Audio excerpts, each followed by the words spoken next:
welcome to episode 344 of the Defensive Security Podcast. My name is Jerry Bell, and joining me today, as always, is Mr. Andrew Callett. Good afternoon, sir. How are you? I am so good it hurts. How are you? Well, you should see a doctor about that. I don't like doctors, but it's a good idea. Anyway, I'm good. I'm just crazy busy as always, and wondering when that calms down. I don't know. It may never. I don't know. When retirement comes around, I guess. Well, if things keep going the way they're going with AI, I might be forced into it sooner than I want. You never know. So say we all. But then anyway. They got to bring us back up they got to bring us back in to clean up the mess that AI made. So we're going to be like out in the desert, just in our little compounds. Government helicopter's going to fly in. Exactly right. Jerry, Andy. It's time to go back to work. You were right. We should have listened to you. We need your help. All the data will be gone. AI team. The B team. I'm going to work on a fake movie pitch for that. Yes, we need to. So just as we ease into this episode, a quick thank you to our Patreon sponsors. Thank you very, very much for your continued sponsorship. And I would like to remind everybody that if you do want to be a patron, you can do so by signing up on our Patreon site. It's patreon.com/defensivesec, and you will receive the high honor of getting our episodes, both audio and video, a week ahead of time. So there you go. Even before we do any edits, badly needed edits. That's not true. Well, I mean, I've got to put pants on and stuff. I got to do something. The judge was very specific. Exactly. But in all seriousness, thank you to our Patreon donors. This is a labor of love. We don't have sponsors on purpose, maybe because nobody wants to. But nonetheless, you guys help fund the show, and it's not free, right? And Jerry and I don't make money. We're just doing it because, I don't know, we're masochists or something. But here we are, and we appreciate all of you who help keep our little endeavor afloat. Thank you. That's right. So moving on, also a reminder that the thoughts and opinions we express on the show are ours and not those of our employers, so don't harass them for our hot takes. Thank you very much. All right. So getting into our stories for this week, we have first up, this one comes from computerweekly.com, and the title is Emergency Microsoft and Oracle Patches Point to Wider Cyber Issues. This does it though. So that's exactly what I wanted to talk about because, it feels like in the 30 years I've been doing this kind of thing comes up every year or 2, 3, where we have this bright idea as is said at the very end of this article. And I quote, "We need an industry-wide pivot toward resilient by design architectures that don't fail when a single HTTP request reaches the identity layer." I mean, I don't think anybody would disagree with that. I did think, by the way, that the next part of that sentence kind of stroked my confirmation bias. Ew. Because, yeah. If zero trust means we can't trust the identity manager to stay secure or operating system to let us log in, then congratulations, the industry has finally achieved its goal. One of the fundamental issues I have with the whole zero trust movement is it's predicated on the componentry that enables the zero trust not to be itself remotely exploitable. And that is not true. Agreed. If you take it to that degree, I like the idea of zero trust with other layers of defense. Cool. You still have to log in behind the VPN. You're not automatically granted trust just because you're on a work laptop. I like that concept of zero trust where I don't log into one Active Directory controller and can take over my entire environment, right? So there's parts of that I like, but I think it doesn't mean that you're not taking risk by opening everything to the internet for every bad guy to poke at, for sure. Just because you have an authentication layer, to your point, doesn't mean that that authentication layer and everything around it isn't attackable. And you still have to care about attack surface management. I perceive zero trust as more, I very cautiously and rarely build an implicit trust between any two systems. Is kind of my take. Yes. So I think that's the right, I think that's, that in my view, that is the right way to approach it. But that is not how a lot of organizations are implementing it. So, because my view doesn't sell blinky boxes and consulting hours. it's very true. It's very true.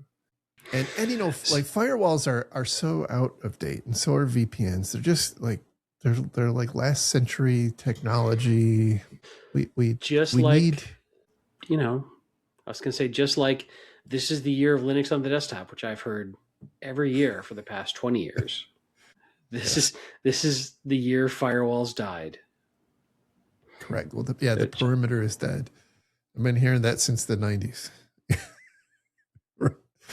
and here we are. It's still important. Anyway, one of the, you know, there's really kind of two aspects to this article. One was pointing out that Microsoft published a post about how they're doubling down on the quality of their patches because they want their customers to have trust in the integrity and robustness of the patches that they put out, and they don't have to worry about, you know, things getting broken when you apply a patch.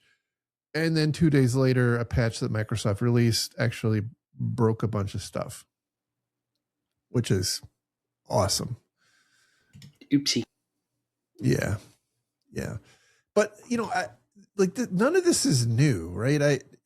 There hasn't been, in my estimation, at least from the side of Microsoft and Oracle, like,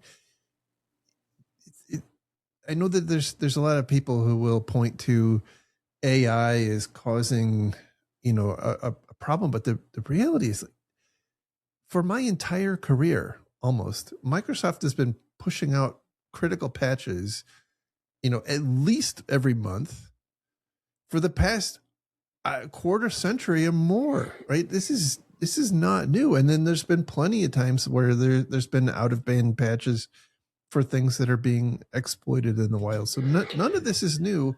I think we can all agree that the sentiment about how we really do need, you know, to improve the robustness of our, you know, the software and systems that we run. But I mean, I've come to the conclusion that that's, you know, it's kind of like, I want a pony and I want to retire and I want, you know, like, I want a lot of things that are never ever going to happen. And so I think we have to be realistic about what's the art of the possible and plan accordingly. So, couple thoughts. First, do not give up your dream to be a Dallas Cowboys cheerleader. I think you can get there. Don't stop. Just don't. Keep believing. Don't stop believing. Okay. Yep. Got it. I got it.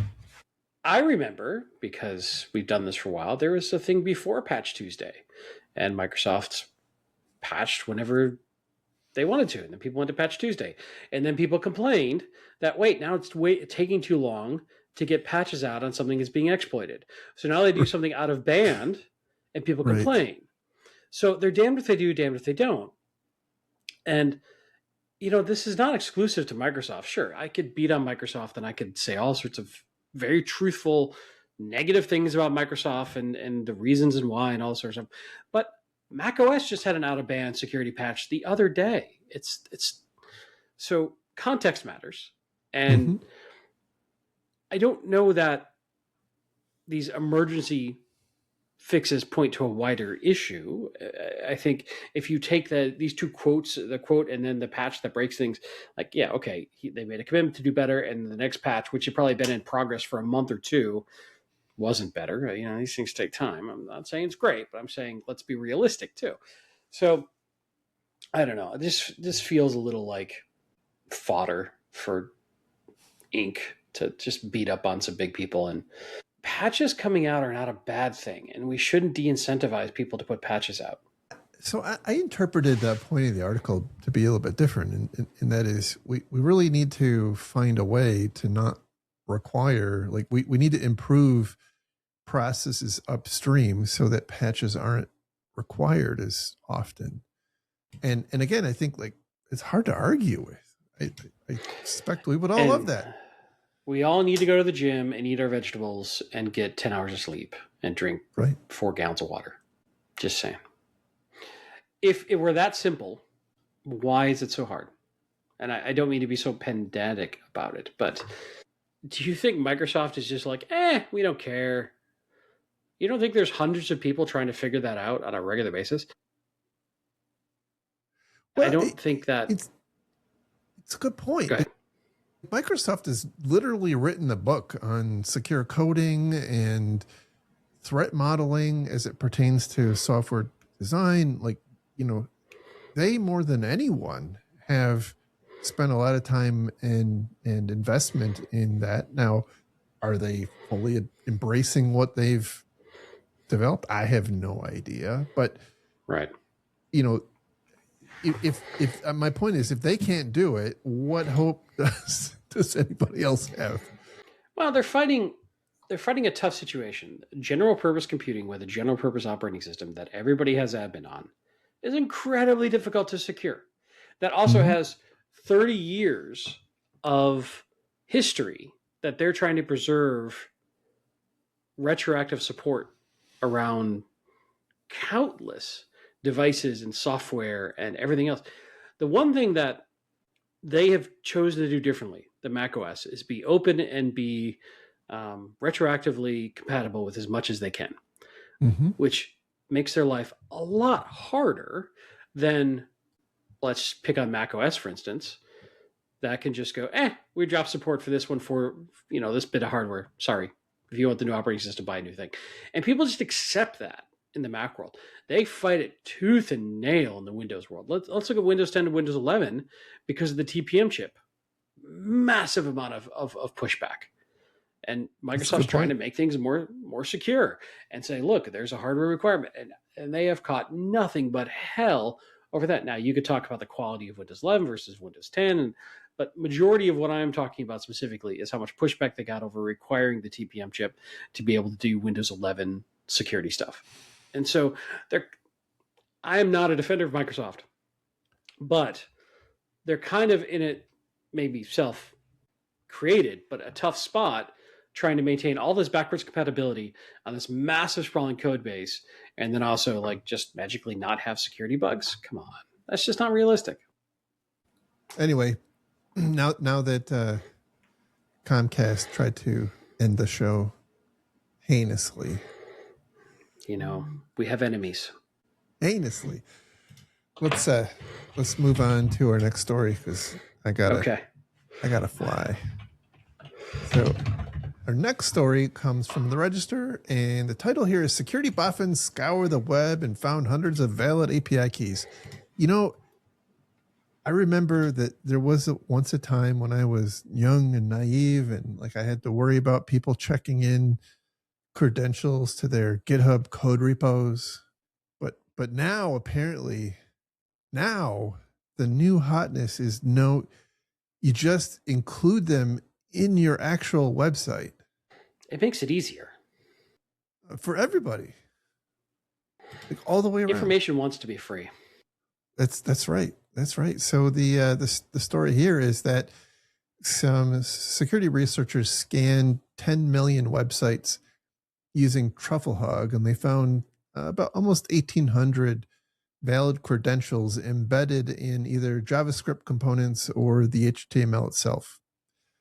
And those credentials provided access to, things like AWS and Cloudflare and payment services like Stripe and email servers like SendGrid and Twilio, which, could expose companies to a lot of financial risk. It's kind of a bad thing. I don't know why I hadn't thought of this as a potential problem before, but apparently some smart people realized that was probably happening. And they also, by the way, go on to say that they're pretty confident that the problem is actually a lot worse. It's just that they were, they were only looking for certain kinds of credentials. And so there's, if you were actually look for all kinds of credentials, you probably find a whole lot more than they found. Plus the fact that, that they looked at 10 million websites and there's like billions. So it is stunningly easy to leak API keys. Yes. Boggles the mind how easy it is. And I think this is somewhat the fault of the way modern development and modern infrastructure works, is that we're flippant and casual with the use of these API keys, especially in code, and they just leak all over the place. And the problem often is I've started to think of these API keys like single factor passwords. They are just, even less than single factor. It's not a username and password. It's just the password. And right. So it's like a half factor password. And they're super powerful when they leak. And I don't think we think of them that way. We just don't think, I think if people started to think of these as, this is as dangerous as a password, a single static password being posted out there. Maybe we would stop doing this so much. But I think because of the automation, the way you build in API keys and the way things have to talk to each other in a non-interactive, non-human interactive way, they just get thrown around left, right, and center and inevitably leak out. And then typically for a lot of internet-facing stuff can be used from any other source. There's rarely anything tying that API key to a specific source and destination, maybe a specific destination, but not a specific source to make those API calls. So in essence, you're leaking passwords all over the place. Yeah, and not just any password, like it's passwords that enable programmatic calls and that are often not monitored to the same level that other venues of connection are. So it's everything you said is is true. I think we're starting to come to realize the problem of the magnitude of the problem that we have here, but I think we're a long way away from really embracing the solution, right? Because it's I genuinely think that a lot of this happens as a result of just, and I don't mean this in a pejorative sense, but like naive programming, right? People who are not familiar enough with secure development, creating applications that get put on the internet, and they don't know what they don't know, and so they end up incorporating credentials into their code, just completely oblivious, as the author points out here, that they made a mistake. Like they apparently they contacted some of the developers behind the applications where they found these credentials, and they didn't know. The developers had no idea. And there's not good tools to automatically alert them to it unless you install it. So I think, I go back to, I think we're just too casual and flippant with API keys, and we don't necessarily think about the power they have in the way that we should, and how easily they're being exploited, how the bad guys are constantly looking for them, and they're constantly looking for ways to steal and reuse API keys to extend into other systems and steal more. So I feel this is an underappreciated threat in my mind. It's, I have to believe that all of the things that have happened in the past 2 years, with the Salesforce and it's just been a spate of GitHub and NPM and PyPy hacks that have resulted from leaky API keys. I just have to believe that we're starting to become aware of them. But the problem is at a scale that's going to be really hard to contain at this point. We have such things as like the county dog catcher, and we've talked about the county password inspector. Maybe we need the county password catcher, API key catcher. I did not realize that was where you were going with that, and that's freaking hilarious. I like it. I'm here to solve problems. County API catcher, the county password catcher. I like it. I love it. But, inevitably it would be a political position, and the elections would get really ugly. The mudslinging around, because it's a highly sought after role.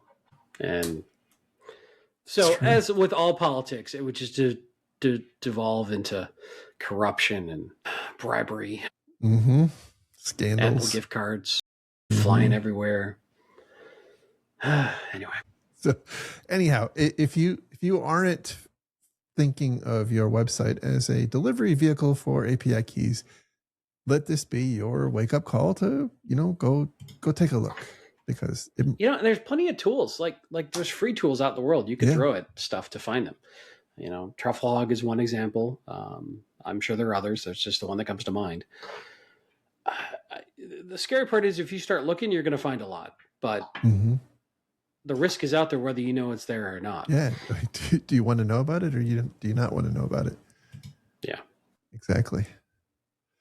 All right. So moving on to our next story. This one comes from Hacker News. And the title here is The Hidden Costs of Cybersecurity Specialization, Losing Foundational Skills. Whoop. That was not what I wanted to do. Sorry. Your foundational skill of managing a PowerPoint is clearly. Yeah, I need remedial mouse training, apparently. For those of you listening on the on audio. So anyhow, I thought this was a good discussion about some of the challenges that I have observed. I don't know that I necessarily agree with many of the points that the author here makes. I do think that, broadly speaking, cybersecurity as a career path has kind of taken an interesting turn in recent years, where there's a lot of people who kind of go directly into the field, which is one of the points that the author raises here, rather than, for instance, coming up through IT and having a more well-rounded understanding of kind of the broad mechanics of IT in an organization. But where I think it starts to diverge is, I don't think that it is fair, as the author does here, to try to compare cybersecurity to a doctor, right? Like, it is at best, and I'm talking about security, it's at best like a trade craft. It is not a methodical program that is like, being a lawyer or an attorney, a doctor or a surgeon or something like that. It just isn't. I think a lot of us old timers who started in the field before it was actually its own distinct field have this, this notion that the new kids, they lack that grounding that came from having, having worked up through the help desk and being a sysadmin or a network administrator or a developer, and then moving into security. And you lose the context. And they talk a lot about how not having context of your organization and your IT in the organization leads to challenges, in making risk decisions, which I think I agree with, but I don't know, like the contra isn't also true. Like I see plenty of smaller companies where you have just a handful of IT people who are also the security people making equally dumb mistakes. Right? You might be right. I definitely see and feel a lack of foundational computing skills in a lot of security folks. DNS, routing, IP addressing, just basic networking stuff. And we've talked about this a lot. I think some of it is that's been abstracted away because of the prevalence of cloud and SaaS, and you don't need to know it anymore. But these were such foundational skills that we had to master early in our career. There's probably a little bit of bias of like, it's a different world. It's a different set of requirements. It's sort of like, I wonder if it's akin to programmers who started in assembly and now they're seeing so much abstraction layer between assembly and what the programmer actually asks the computer to do has changed so dramatically, the level of abstraction and the different programming languages, to the point now that we have vibe coding where I can state my intent and the computer will write the code that writes the code that becomes the assembly code. I wonder if there's something similar going on with security, but I do think there is value in having a broad-based generalization IT knowledge set when you're dealing with security, because you understand what's normal and how can more intuitively think about, well, this should be doing like this and this should do that and this should connect there. So I do think there's some truth to this, but I also fear it's an unavoidable problem because it's gotten so complex to have enough skill set in one particular area. Your brain can only handle so much. So I can see why people end up specializing in very specific areas to deliver the value they need for their jobs and not having either the opportunity or the need to get that general skill set. But I do think there's a lot of value in having a generalist, at least one on your team. I agree with that. And I think another challenge that I observe, and I see this myself, right? I was a CISO of a cloud provider and I took 2 years off. And now I'm back at work and I'm helping customers, with their security programs, and realizing like I don't know what the heck is going on. Like it has the state of the art has changed so much in 2 years. Now, I mean, I will say I didn't know what was going on before, like that. But I know that's where you were going, but I didn't want to say it. Now, to give you a little credit, also your focus and target market, or what you're working with, is different, right? So sure. Has it changed dramatically, or is this just a different angle that you're not used to looking at, or has it changed that much, do you think? I think it has changed quite a lot. But don't the fundamentals still always apply? So the fundamentals do apply, but the way in which you implement them and the ways that things can go wrong are deep in the weeds. And I think so, I think both are important, right? It's important to have a deep specialization in some of these really obtuse and obscure and complex technologies. And I'm thinking like, everybody and their dog uses Entra ID and super complex conditional access policies. Well, to get that right, you have to understand, like you have to have some specialty there. You also have to have, to your point, some underlying context.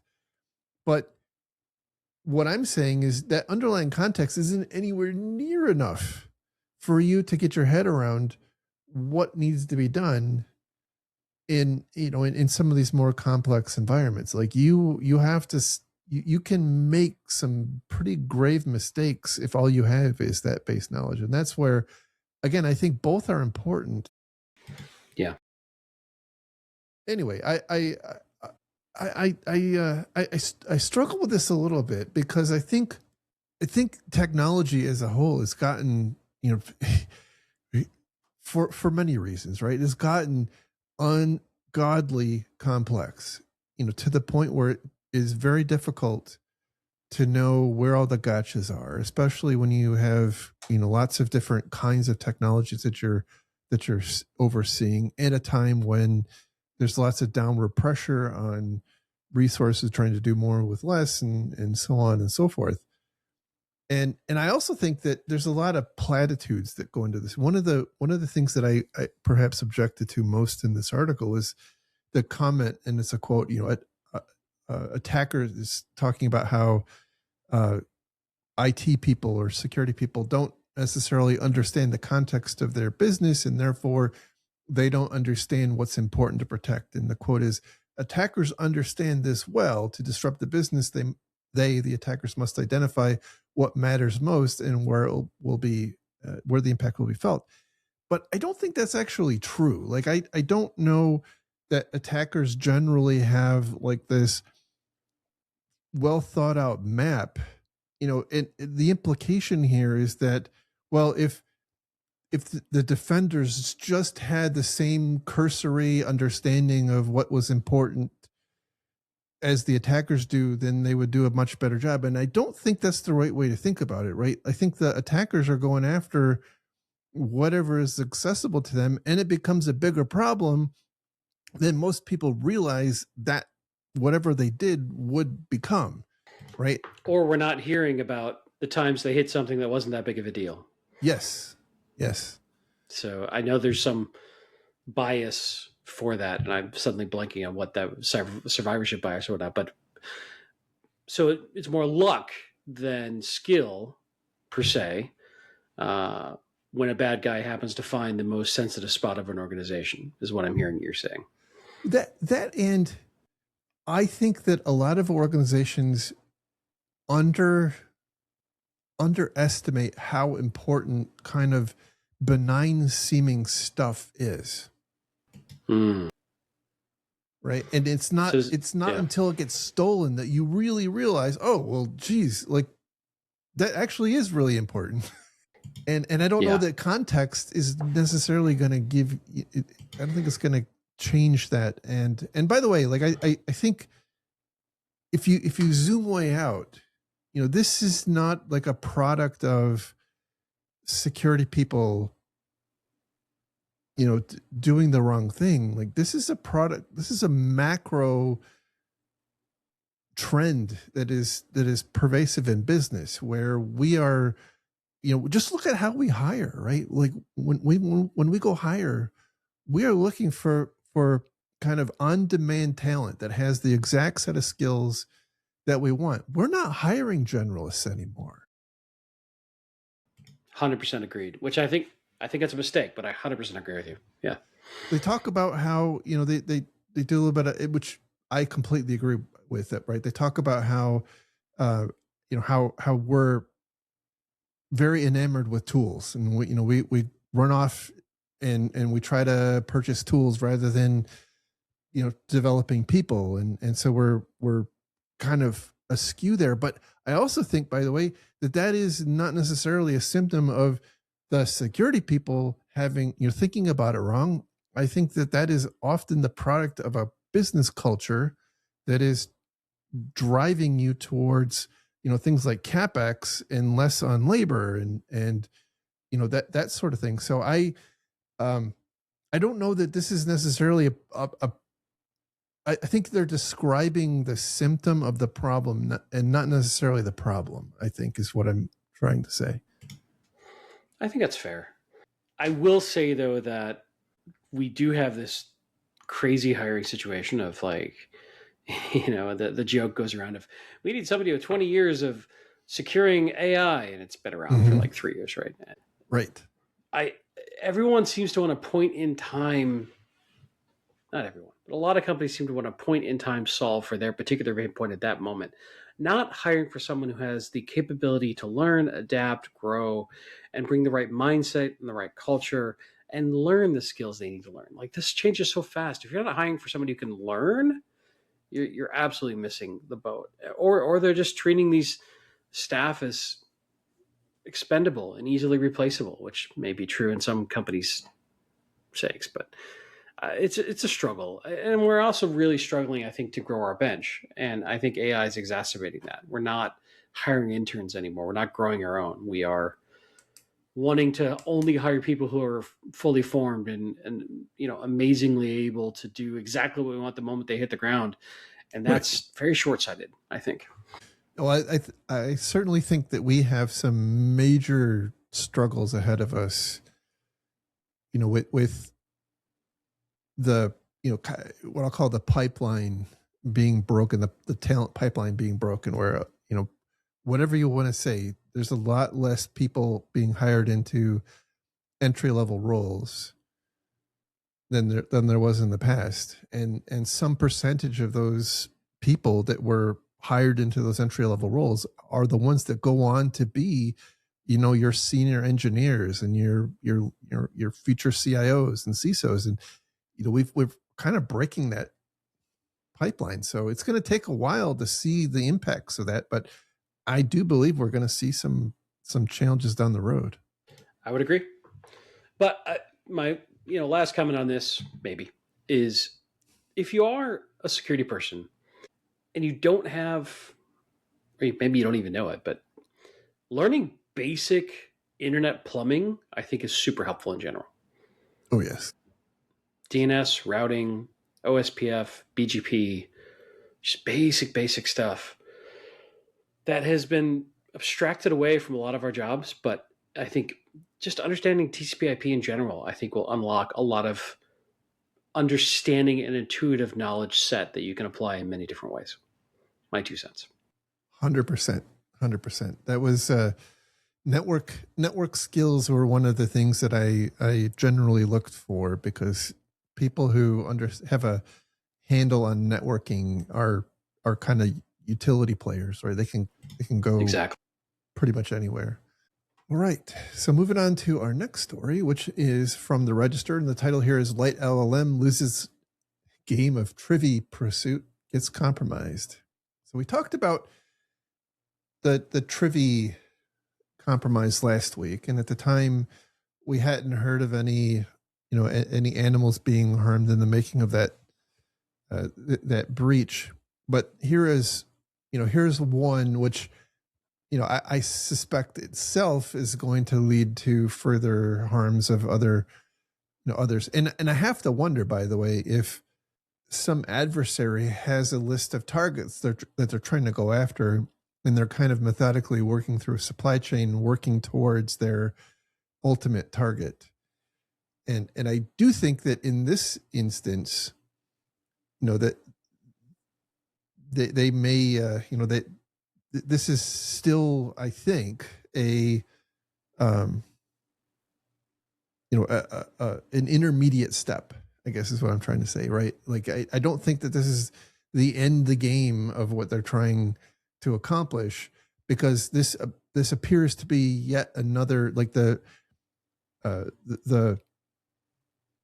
hacked package, the compromised package is itself also delivering the same kind of credential stealing malware that was in Trivy. And so it looks like that this is probably, that who's ever behind this is probably, again, working methodically through a supply chain, trying to get to whatever objective they have. But, again, this apparently has happened as a result of the Light LLM, which, by the way, I didn't realize is like a very, very pervasively used piece of software. Well, Axiom is another one that got hit by this today. Yeah.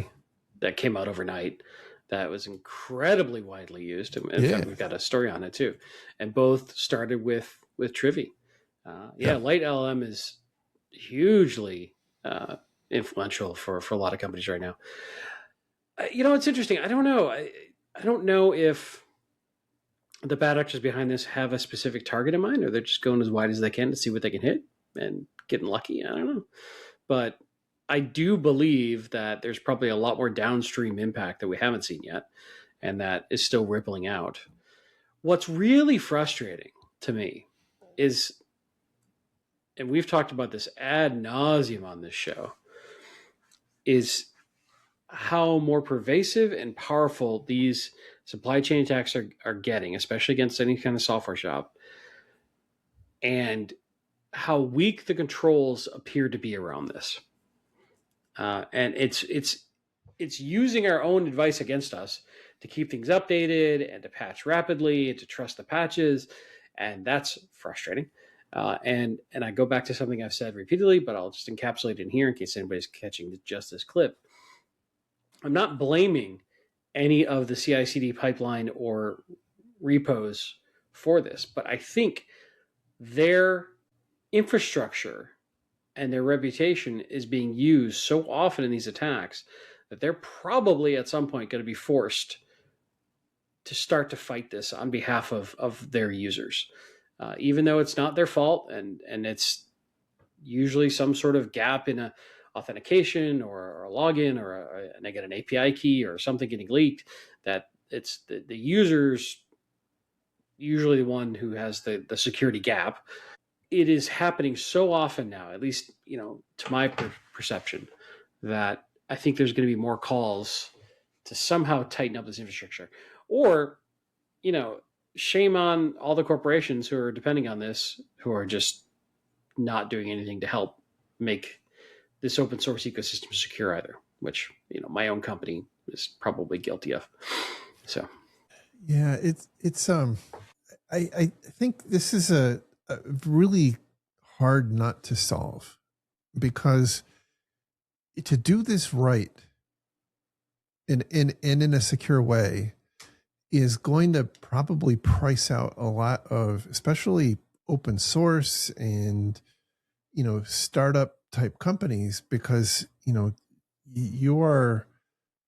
talking about a fairly complex environment where you have to protect the build pipeline, and you have to not make kind of freewheeling calls out to GitHub and other repos to pull in the latest software. You're looking at having to stage artifacts and point your tools to an artifact repository, rather than having them go and download things every time, so that you can you can wrap some controls around that pipeline, so that if something does try to get exfiltrated, it doesn't, it gets blocked. Beyond that, we're kind of at the whim of I mean, I don't even know what, right? It's just, there's no net here. There's nothing protecting it. If and when these credentials get stolen, because basically what's happening here is an adversary compromises something that is part of build pipelines, and that thing is designed to capture credentials that are flowing through the pipeline and then exfiltrates them. And then those same credentials are stolen and turned around and used to compromise the next pipeline, the next piece of software that is also incorporated in pipelines or other open source components. And lather, rinse, repeat. Like there's nothing to stop it. It just is kind of an unmitigated disaster, and it only stops when the attacker gets bored or accomplishes their objective. Or you buy this new fancy Blinky box. I'm sure there's some AI solution to it. Yes, of course there is. Of course there is. And that'll be the next sponsor coming up in this current ad spot. There's probably some things we can do, right? The other thing that makes this difficult is we've built a highly automated pipeline for development, which we have to enable. We have, again, friction. Too much friction in the process is going to have people go around the process, and security gets ignored. But there are solves. They might be expensive, but there are solves. For instance, if a developer's credentials are getting compromised at the start of this, there are things we could do. You could do a YubiKey tied to everybody who's got the ability to commit code, and that is not insurmountable, but it makes it a lot harder, right? I've got something I have to have on me. I have to touch it. I have to know my PIN code for it. Like, as an example, there are things we could force out there in the world. Force may be the wrong term. Strongly suggest that could combat this, but it's such an abuse of trust that it's leveraging all of the automation against us that we like. So I am not saying it's hopeless, but I'm saying you probably have to go back to first principles and say, okay, if these people who can commit code get popped in some way, and here's the 8 different ways they can do it, from this API key, this is an SSH key, this personal access token, this, and this, we got a very serious problem. Or if these actions that get pulled in get compromised, we've got a serious problem. And start to really lay out all the different ways that we've got plenty of evidence of how these development pipelines are getting compromised. You can start to harden around it, but we need collective action to do it. We need all of these folks to either be prompted to do it, which is where I go back to maybe it's the repos like the GitHubs and the PyPis of the world that are going to force it, or we try to get these folks better engaged.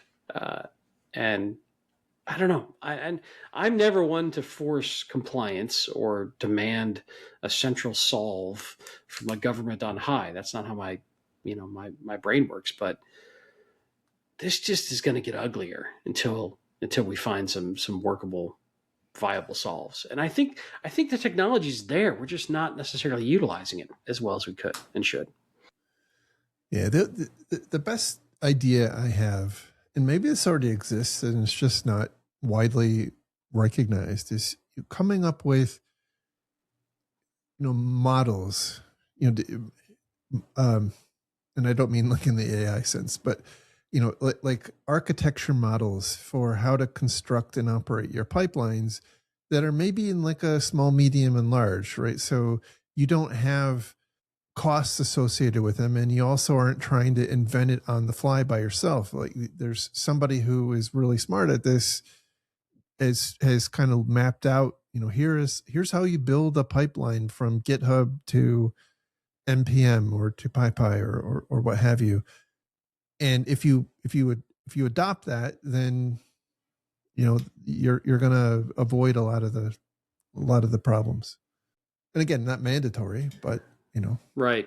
Best practice. And this also, I saw a post earlier today. I didn't have a teed up for this, but I was trying to find it real quick. Somebody was talking about, it might have been the Axios thing. It might have been this or Axios or related, that part of the original breach, they had set up a more robust authentication, but forgot to turn off the lower level, less robust authentication. So it's like so many little complexities that'll bite you. Mm-hmm. So, maybe it's something along the lines of, hey, these repositories of the world offer a free security audit of your setup. Maybe, it's a lot to ask, shouldn't be free, but hey, these set of conditions could bite you. Are you sure you want to do this? Maybe one approach. I don't know. I'm just spitballing here. It feels like this is reaching an inflection point that it's not going to get better until we try to attack it from a different angle. Yeah, something has to change for sure. So which is a good segue to the last story for today, which is from the Hacker News, and the title here is Axios supply chain attack pushes cross-platform rat via compromised npm account. And this is a big one, by the way, because this is it affects the Axios JavaScript HTTP client, which is apparently downloaded 83 million times per week. That is big. That's pretty big. And what happened here was, I guess this happened as a result of Trivy, but I'm not 100% sure on that. The maintainer's GitHub token was stolen, and I think I read that, although I can't find the quote right now, that they had two-factor on the actual the account you log and do interactive login to GitHub.com with, but that didn't do anything for the stolen token, which is because they still had a long-lived classic npm access token. Yeah, that wasn't disabled when they enabled the higher, more robust protection, as I understand it. Right. So anyway, the attacker here got access to the maintainer's npm account, pushed an updated version of the Axios client, which the only thing it did, the only change was that it included an extra JavaScript library. So they didn't make the code of the actual client malicious. They just incorporated a otherwise benign looking additional library that's not normally present. And that library then did things like, check to see what kind of system it's running on. And depending on if it's a Mac, Windows, or Linux system, would make a call out to a second stage host to download the appropriate malware. And they had different flavors written in C++ or Python or PowerShell based on the platform that it was going to run on. But all of the rats basically had the same kinds of functionality. This, by the way, seems like, I talked about how I thought that the prior story was with Light LLM was kind of a interim, probably more of an interim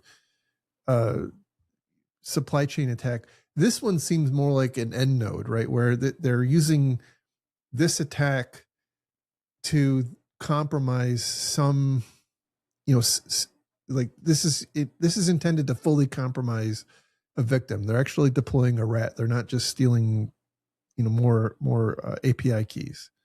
Yep. It's an ugly one. And I think a lot of people scrambled overnight. And the other thing that I found interesting is how easily can you find in your own environment whether or not you're impacted by this? And you may know in your build pipeline, you may know in your main code tree, but what if people are playing around with things of demo or whatnot on a local device? It had the ability to steal tokens and steal credentials and do some other stuff. So how do you know? Yeah, and look, I'm sure, I am absolutely sure that EDR is running on all those build machines. Because developers love that. Absolutely.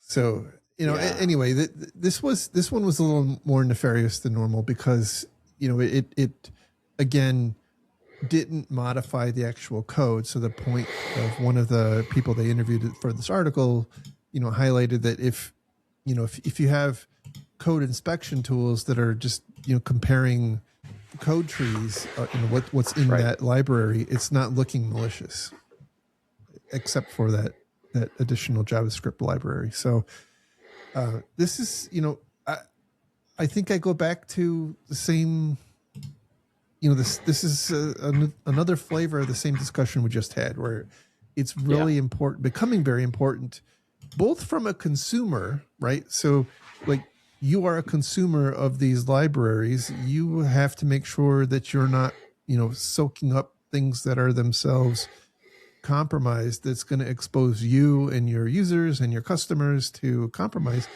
But then also from a producer side, like you are the one who is running, you're the maintainer for, some popular piece of software. You really probably don't want to have your name published in this kind of an article. But if I'm the maintainer of a free open source component that other people are utilizing and they're not paying me for, how much pain and effort am I going to go to protect your freeloading butt? I mean, that is one of the economic challenges of open source that we have, especially as we get deeper into this problem where it's going to probably require some amount of investment. And I don't know how this is going to play out, because. So what you're saying is the open source movement writ large was a huge mistake, is what you're saying. That's exactly what I'm hearing you say. Clearly, there can be no other interpretation. Richard Stallman is technically the devil, is what I heard you just say. Oh, goodness. That's not what I said. I'm just saying that I think it's becoming challenging to be a maintainer of a popular package. That's, what they should do? Just wrap some AI around it. It'll be fine. Obviously. And maybe sell ads. Maybe just sell some ads in the middle of like the code base. Banner ads. Yeah, it's a good idea. I see you're enjoying Axios. Would you like some AG1? 83 million downloads a week. Like, right. I mean, could I interest you in some Hexclad? It's got to be something. If you're reading this, you clearly need SNCC. Since you're updating your dependencies, how about updating your underwear with MeUndies? Oh goodness. Anyway, we have we have our own sponsor of undies, right? So I can't believe you. Mm-hmm. They're not going to sponsor us anymore if you keep doing that. Well, they haven't paid their ad spot bill, So Fair enough. somebody should get on that at Funk Defender. Anyhow, that is the show for today. My dinner is calling, and I have another meeting coming up. So I certainly appreciate everybody's time. I hope you have a wonderful week. If you want to find links to the stories we talked about, go to our website. It's defensivesecurity.org and look for episode 344. We have, once again, the most awesome YouTube page that has ever existed. It's just that not many people know it's there. So if you would like to discover that awesome page, it's just look for @Defensive Podcasts on YouTube. That's once us. again, yeah, that's us. And once again, patreon.com/defensivesec if you want to support us. We appreciate it. Thank you. You can find me on X at infosec.exchange @Lurg. And I am @Jerry @infosec.exchange. And we will talk again next week where I will be at the beach. See ya. Nice. See you. Bye. Bye.